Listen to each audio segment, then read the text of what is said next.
রাজধানীর জাতীয় ঈদগাহের পাশে আশরাফুল হকের খণ্ডিত মরদেহ উদ্ধারের খবরে তার রংপুরের বদরগঞ্জের বাড়িতে চলছে মাতম। আত্মীয় স্বজন ও প্রতিবেশীদের কান্নায় ভারী হয়ে উঠছে পরিবেশ।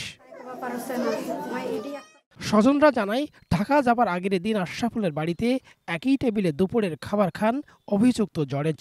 এরপর দুই বন্ধু মিলে হাসপাতালে থাকা আশরাফুলের বাবাকে দেখে রাতেই ঢাকায় যায়। এ সময় আশরাফুলের সঙ্গে ৩০ লাখ টাকা ছিল বলেও দাবি পরিবারের। বুধবার সন্ধ্যার পর থেকে আশরাফুলের ফোনে পরিবার যোগাযোগ করলেও খোঁজ মিলছিল না তার। বেড়ে যায় স্বজনদের উদ্বেগ। কিছুদিন আগে আলু বিক্রি করলো, ওই জরেজ ভাইকে নিয়ে গেছিল। আনুমানিক ৩৪-৩৫ লাখ টাকা হবে। ১২ ঘন্টা অনুপস্থিত, মানে ফোন তুলছে না। সে ১২ ঘন্টায় আমার দুলা ভাইয়ের ফোন ইউজ করতেছে, বলছে বাইরে গেছে, আসতেছে। পরিবার বলছে, বৃহস্পতিবার বিকেলে জরেজের বাড়িতে যায় আশরাফুলের স্ত্রী লাকি বেগম। সেখান থেকে স্বামী আশরাফুলের ফোনে কল করলে রিসিভ করেন জরেজ। এরপর থেকেই বন্ধ করে দেয়া হয় মোবাইল ফোনটি। ওই দিন বিকেলে ২৬ ঘন্টের মরদেহ উদ্ধার করে ডিএমপি।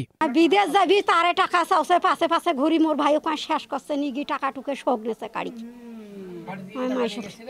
টাকা টুকে শুধু ওর ওর শোক ওর সাথে দানা পাওনা তার সঙ্গে কিছু নাই। আমার ভাইও কোনো টাকার লোভে আমার ভাইও খন্ড খন্ড করে ফেলাইছে। এই নৃশংস হত্যাকাণ্ডের ঘটনায় অভিযোগের তীর জর্জের দিকে তুলেছেন আশরাফুলের মা এসরা খাতুন। তার দৃষ্টান্তমূলক শাস্তি চান স্বজনরা। মুই ফাঁসির অর্ডার চাম বাবা, মোর বেড়া কি কষ্ট নিয়ে যা তো মাসে কাম করে বিদেশত থাকে। আইসে মোর বেড়া আইলে আসি মোর বেড়া গোত খায় দুজনে খাড়া ধরে যাও কইলে আলু বেচাইছে কতগুলো আলু বেচা সবগুলো টাকা নিয়ে সবাই আল্লাহ ছাড়া কি বেড়ি জামাইরা আছে।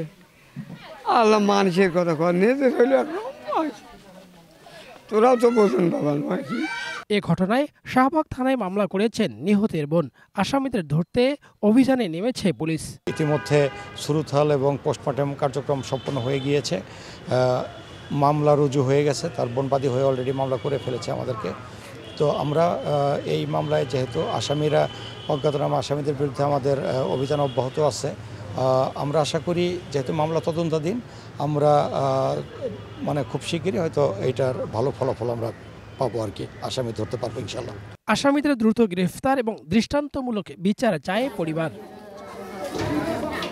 রফিকুল ইসলাম, দেশ টিভি, রংপুর।